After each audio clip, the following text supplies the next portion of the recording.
하나님께서 오늘 우리에게 주시는 말씀은 마태복음 7장 24절부터 29절까지의 말씀입니다. 마태복음 7장 24절부터 29절까지 다 함께 한 목소리로 읽겠습니다. 그러므로 누구든지 나의 이 말을 듣고 행하는 자는 그 집을 반석 위에 지은 지혜로운 사람 같으리니 비가 내리고 창수가 나고 바람이 불어 그 집에 부딪히되 무너지지 아니하나니 이는 주추를 반석 위에 놓은 까닭이요 나의 이 말을 듣고 행하지 아니하는 자는 그 집을 모래 위에 지은 어리석은 사람 같으리니 비가 내리고 창수가 나고 바람이 불어 그 집에 부딪힘에 무너져 그 무너짐이 심하니라. 예수께서 이 말씀을 마치심에 무리들이 그의 가르치심에 놀라니 이는 그 가르치시는 것이 권위 있는 자와 같고 그들의 서기관들과 같지 아니함일러라. 아멘. 텔레비전 프로그램 중에 건축 탐구 집이라는 프로그램이 있습니다. 건축가분들이 전국에 있는 예쁜 집, 좋은 집, 멋있는 집을 찾아다닙니다. 어떤 집인지, 어떻게 지었는지, 집에 무엇이 있는지를 소개하고 또 안내받고 그렇게 다닙니다. 그리고 건축과이기 때문에 건축학적으로 또 어떤 의미가 있는지를 서로 나누기도 하고 그럽니다. 전체적으로 이제 집을 소개하고 어떤 집에 살고 있습니까? 이런 이야기를 나누는 프로그램입니다. 잔잔한 내용입니다. 그래서 그냥 틀어놓고 볼 수 있습니다.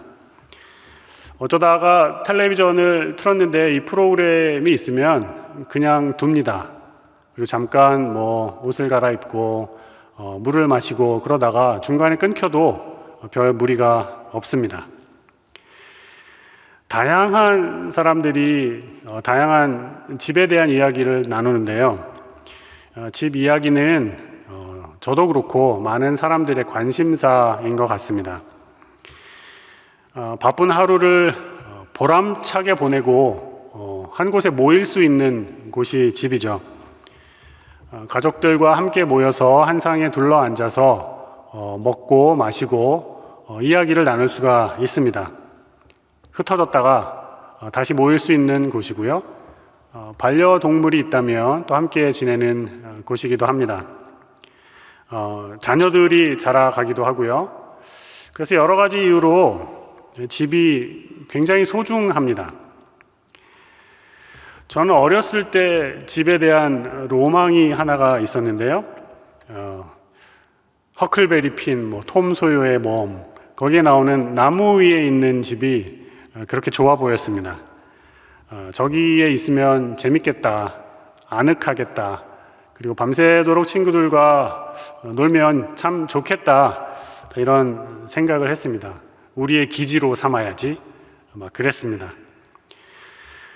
만약에 지금 저보고 나무 위에 있는 집에 살려 그러면 머뭇거릴 것 같습니다.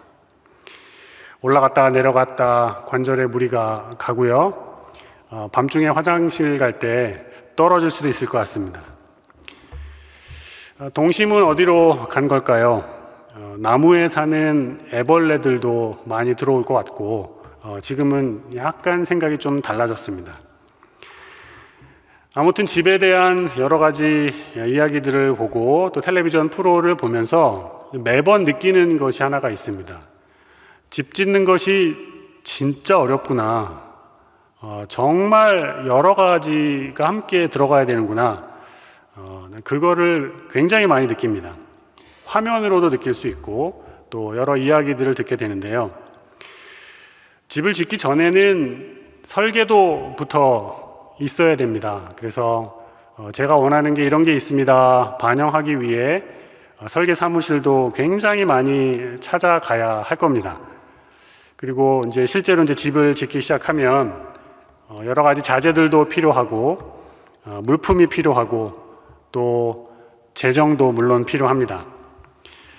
그리고 봤더니요, 집의 기초를 다지는 사람, 배선을 만지는 사람, 전기장치를 만지는 사람, 인테리어 하는 사람, 그리고 인터넷, 네트워킹, 선 만지는 사람, 정말 많은 손길이 필요합니다.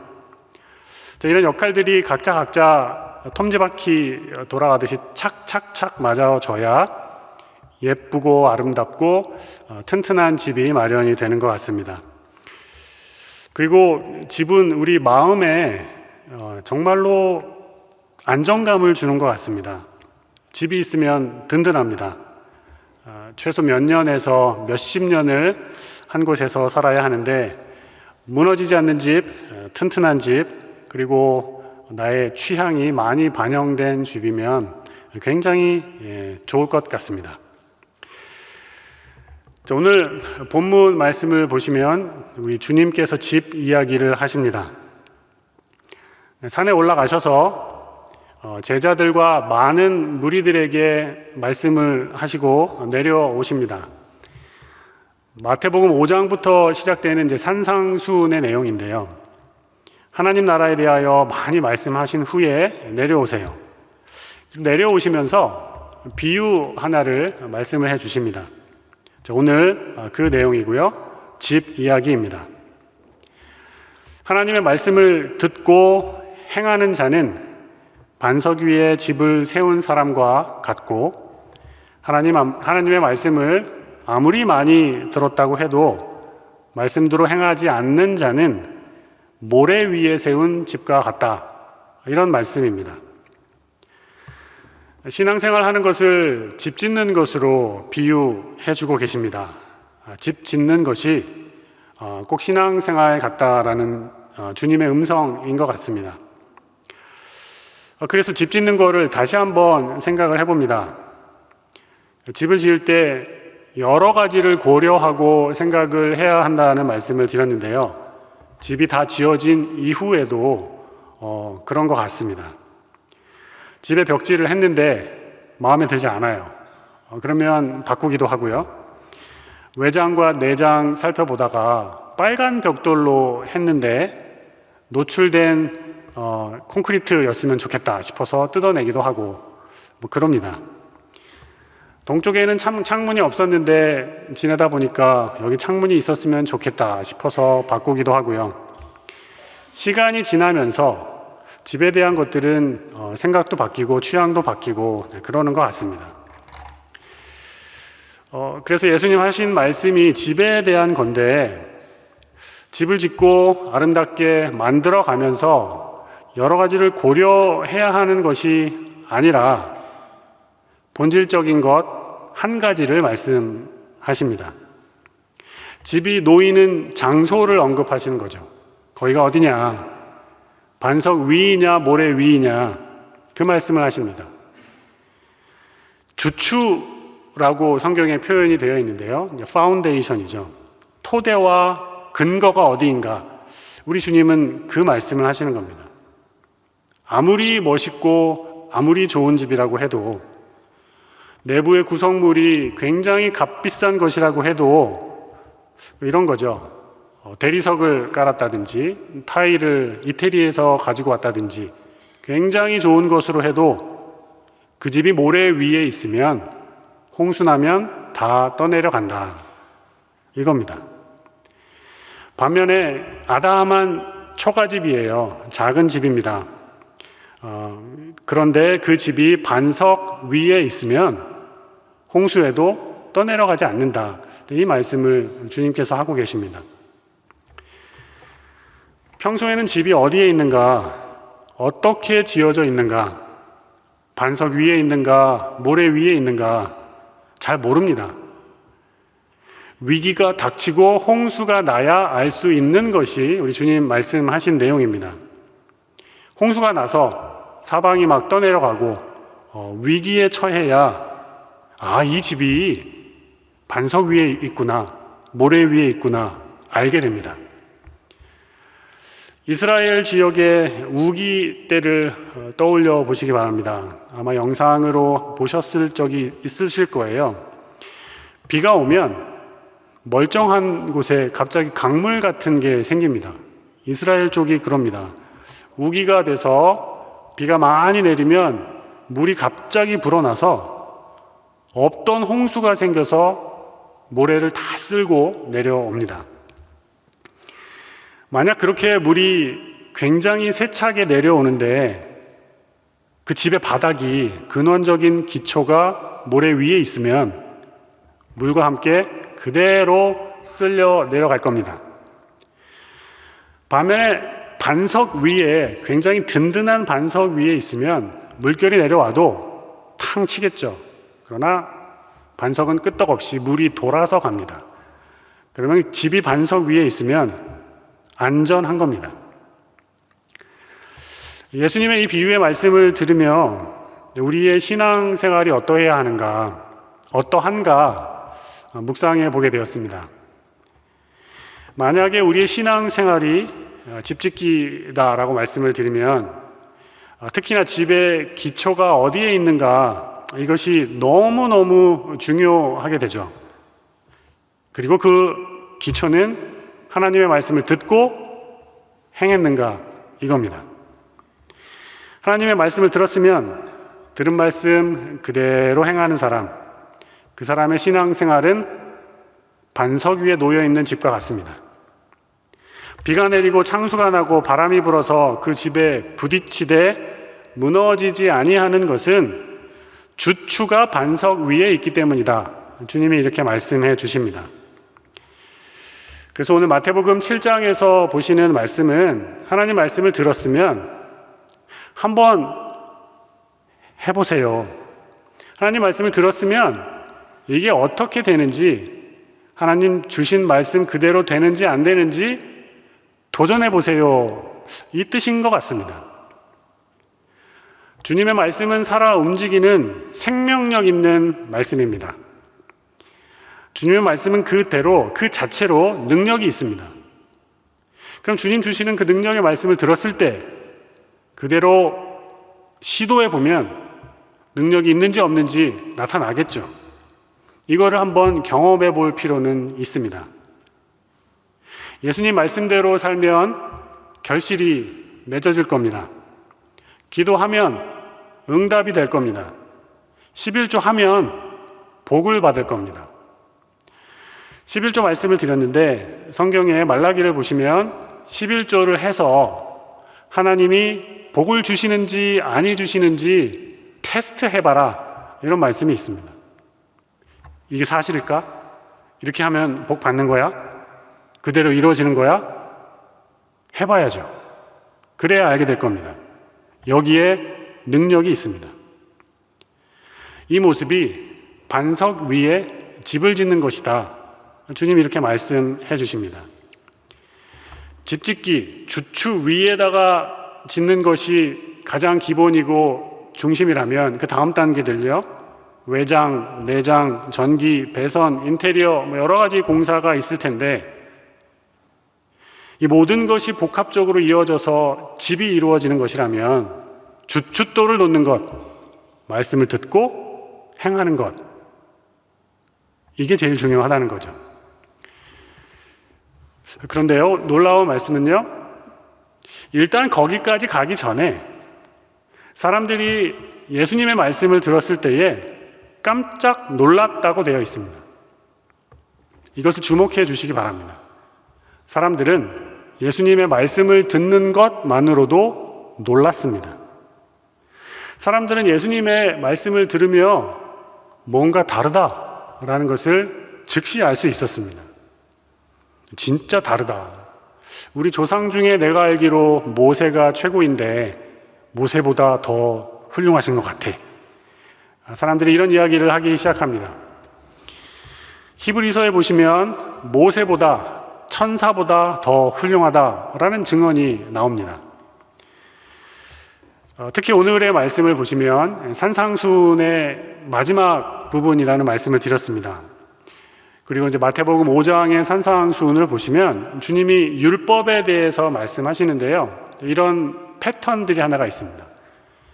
율법은 이렇게 얘기를 하더라. 그런데 나는 너희에게 말한다. 이렇게 말씀하시면서 새로운 해석을 내려주십니다. 주님의 말씀을 사람들이 듣고 새로운 해석을 또 들으며 깜짝 놀라는 겁니다. 예를 들어서 말씀을 드리면 산상수훈 처음에 우리 주님께서 복에 대하여 다시 말씀해 주십니다. 심령이 가난한 자는 복이 있나니 마음이 애통한 사람은 복이 있나니 이런 말씀을 해 주십니다. 세상의 관점으로 이 사람들은 복이 없습니다. 이 사람들은 하나님 나라에 그대로 들어와도 복이 없다고 할 겁니다. 그런데 우리 주님께서 바꿔주십니다. 복이 있다. 그렇게 말씀하시는 것부터가 충격이죠. 그래서 오늘 말씀을 보시면 28절과 29절 제가 읽어드릴게요. 그대로 들으시기 바랍니다. 예수께서 이 말씀을 마치심에 무리들이 그의 가르치심에 놀라니 이는 그 가르치시는 것이 권위 있는 자와 같고 그들의 서기관들과 같지 아니함일러라.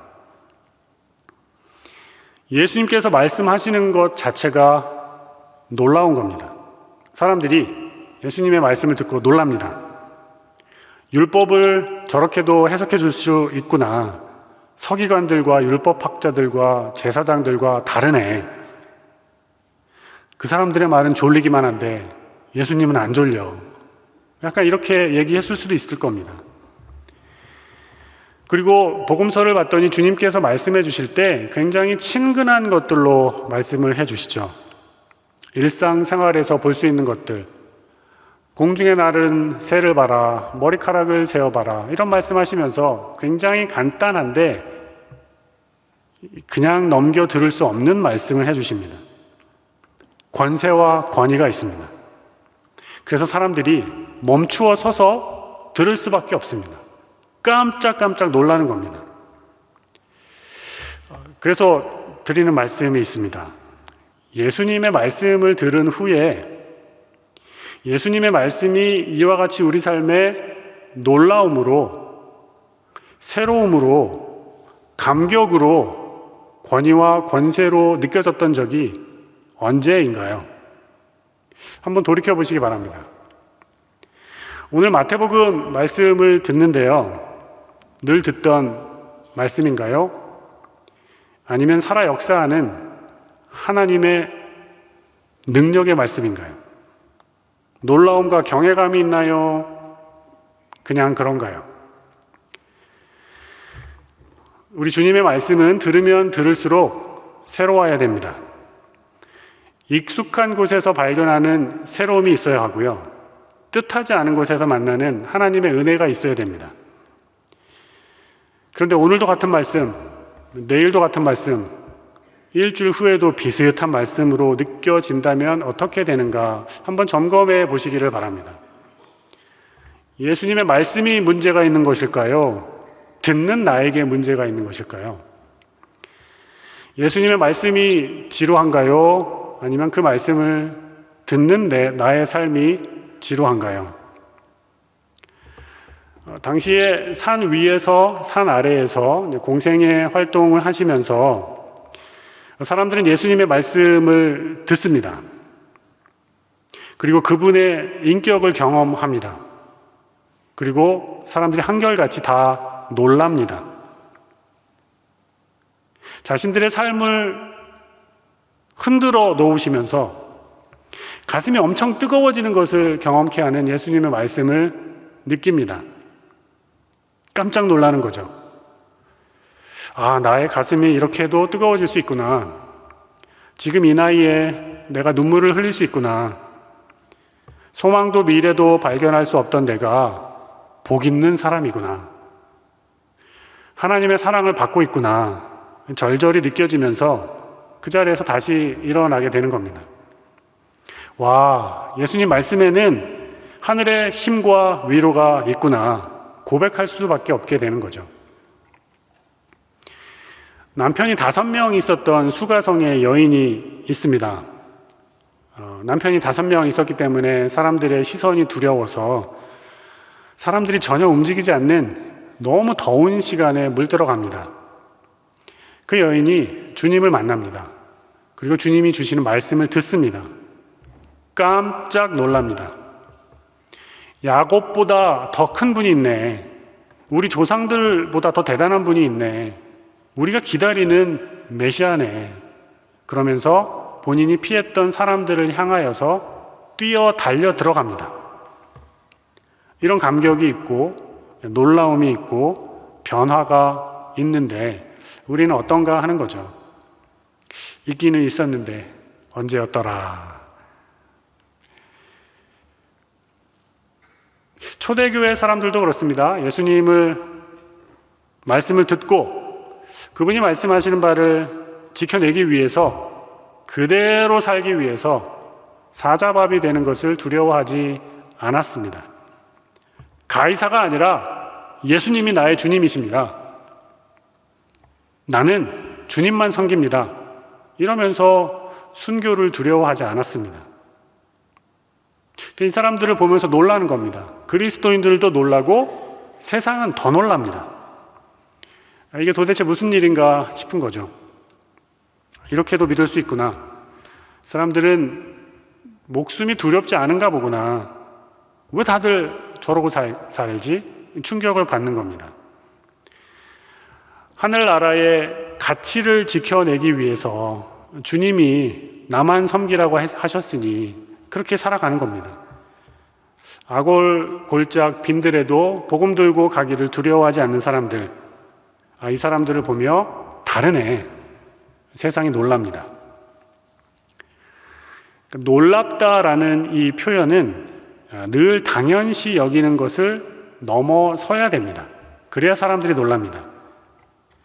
영화를 많이 보시는 분들은 비슷한 장면 보면 바로 아십니다.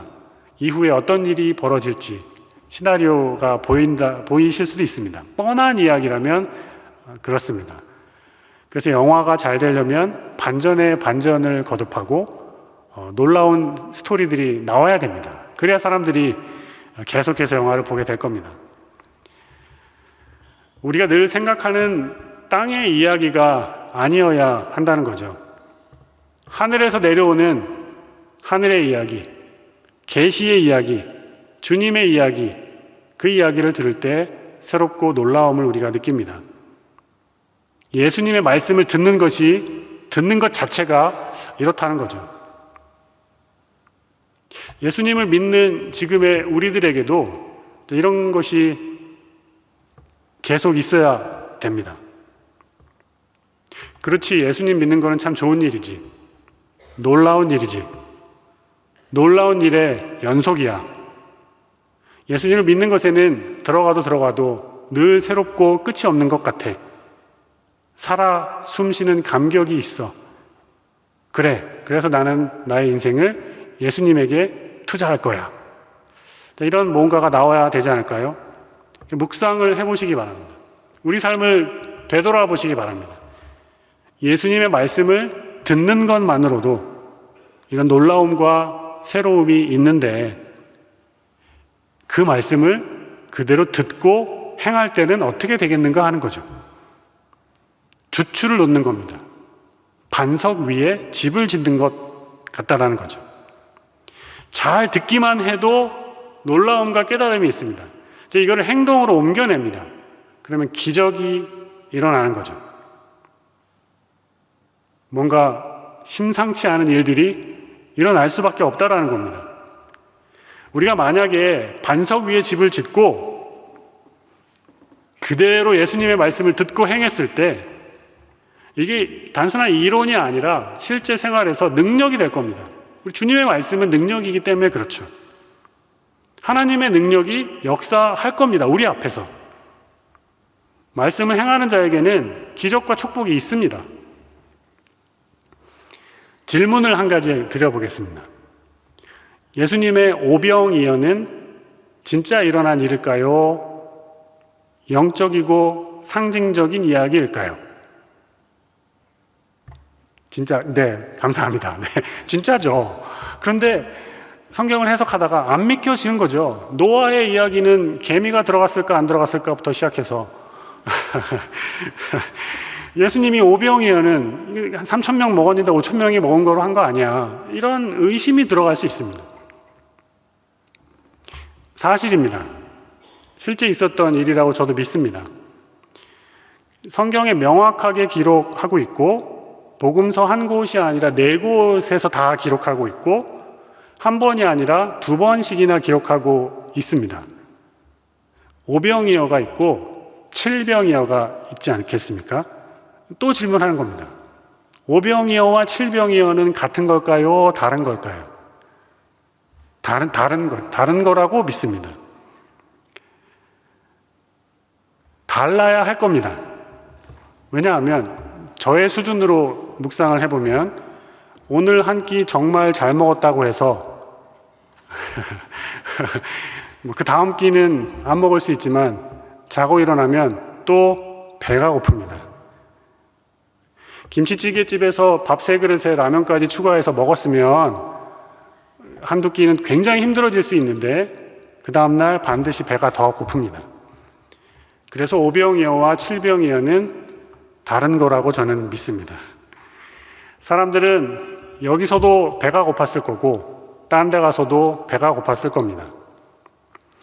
먹을 것을 다루는 사건은 성경에 굉장히 많았습니다. 예수님을 사람들이 비판하기를 먹보와 술꾼이라고 합니다. 그만큼 많은 현장 가운데 음식이 있는 곳에 테이블에 식탁에 주님이 계셨습니다. 그리고 거꾸로 생각을 해보면요, 우리 인간은 자기 배가 따뜻해야 움직입니다. 내 배가 기가 막히게 불러야 누군가를 믿습니다. 오병이어가 일어났을 때 사람들은 주님을 왕으로 삼으려고 했습니다. 이 정도의 기적이면 왕이 되셔야 되겠다 하고 예수님을 추대를 하려고 했습니다. 예수님께서 하신 모든 사건이 다 말뿐이라면 사람들이 모였을까? 우리 목사님들께서 하신 말씀입니다. 아닐 겁니다. 말씀과 함께 기적이 따랐기 때문에 그 정도의 사람이 모였을 것이다. 말씀과 능력이 실제 삶에서 역사하셨기 때문에 사람들이 그렇게 모였을 것이다. 이 말씀을 한번 드려봅니다. 예수님만 그런 것이 아니에요. 우리의 실생활에서도 똑같습니다. 말만 하는 사람 안 좋아합니다. 정말 화려한 언변을 굉장히 잘 하시는 분, 그런데 지갑이 안 열리는 분을 우리는 별로 좋아하지 않습니다. 똑같은 겁니다. 그리스도인이라면 믿음의 열매도 없고 능력도 없고 결과물도 없고 근데 매번 하는 소리만 같아요. 그러면 이제 허공에 메아리로 끝나고 말 겁니다. 아무리 좋은 방향성과 이런 말이라도 똑같이 반복되기만 하고 능력이 없으면 사람들은 질립니다. 이야기를 했다면 결과물이 따라와야 하고요. 열매가 있어야 합니다. 기적이, 능력이 삶에 있어야 합니다. 그러고 봤더니 우리 주님 하늘에 올라가신 이후로 2000년이 넘는 시간이 지났습니다. 초창기에는 예수님을 눈앞에서 봤다고 하지만 지금은 우리가 눈으로 볼 수 없습니다. 하늘에 어디 계신지도 모르겠습니다. 그런데 이 지구상에 2000 몇 년이 지났는데 예수님을 따르는 사람은 아직도 그대로 있습니다. 예수 믿는 사람들이 아직도 있는 건 이유가 있는 겁니다. 주님께서 역사하시는 게 있기 때문입니다. 주님의 역사가 사람들의 인생의 코너마다 있습니다. 그것을 보고 느끼는 거죠. 매번 놀라는 겁니다.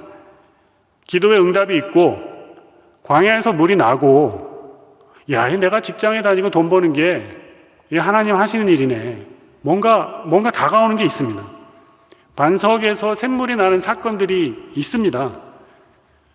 그것을 보고 진짜 신기하다. 지금까지 하나님께서 나와 함께하지 않으셨으면 큰일 날 뻔했네.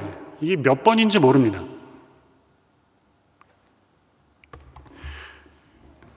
오늘이 종교개혁 주일이기 때문에 계속 이 말씀을 드립니다. 근데 왜 나는 예수님의 말씀이 놀랍지 않지? 한번 생각해 보셔야 됩니다. 이게 뭔가 잘못되어 있는 겁니다. 신앙을 점검해야 되고요. 우리의 삶을 점검해야 됩니다. 이러면 절대 안 됩니다. 뭔가 잘못되고 있고 매너리즘으로 빠지고 있고 미운, 다툼, 시기, 질투가 나타나고 있고 능력도 없고 우울 모드로 들어간다는 겁니다. 우리의 신앙을 재점검해야 할 때입니다. 오늘 하시는 말씀 어디서 들었던 것 같은데 어느 목사님 하셨던 말씀과 비슷하네. 이렇게 하시면 안 되고요. 성경 통독을 하실 때 분명히 똑같은 글자인데 어제 읽은 거랑 오늘 읽은 거랑 다를 겁니다. 똑같이 쓰여 있는 말인데 늘 볼 때마다 새롭습니다. 성경 통독이 그렇잖아요. 그래서 권면의 말씀을 드립니다. 하나님의 말씀을 듣는 것 그 자체로도 놀라운 일입니다. 그런데 그 능력의 말씀을 들은 그대로 행했을 때 우리의 삶에서 나타나는 열매가 있기를 축원합니다. 반석 위에 집을 짓는 것이다. 주님 말씀하셨습니다. 신앙생활이라는 아름다운 집을 천국에 들어갈 때까지 계속해서 지으실 수 있기 바랍니다. 짓고 또 짓고 그리고 집 한 채로 만족하지 마십시오. 여러 채 지어서 남들도 주고 남의 집도 잘 지어주고 고치는 거 동참해주고 그렇게 하실 수 있기를 바랍니다. 이런 일에는 거룩한 욕심을 내셔도 됩니다. 주님께서 오늘 집 이야기 해주셨는데요. 주님께 주신 이 말씀을 잘 받아들이고 그 능력의 말씀을 우리의 인생에 능력이 있기를 행동으로 그리고 집 잘 짓는 것으로 이어가실 수 있는 모든 분들 되시기를 바랍니다. 간단합니다. 들으셨으면 행동으로 옮기시면 됩니다. 기도하겠습니다. 하나님 감사합니다. 이 시간 주일 저녁 예배 드리며 주님의 말씀을 들었습니다. 우리에게 허락하시는 하나님 말씀, 그 말씀 잘 듣고 새로운 깨달음을 얻는 것도 중요하지만 능력의 말씀 그대로 우리 삶에 옮길 수 있는 듣는 것과 행동하는 것이 일치하는 신앙을 허락하여 주옵소서. 그리하여 반석 위에 지은 집 잘 짓고 또 잘 지어나갈 수 있도록 하늘의 은혜로 함께하여 주시옵소서. 모든 것 감사드리며 예수님의 이름으로 기도드립니다. 아멘.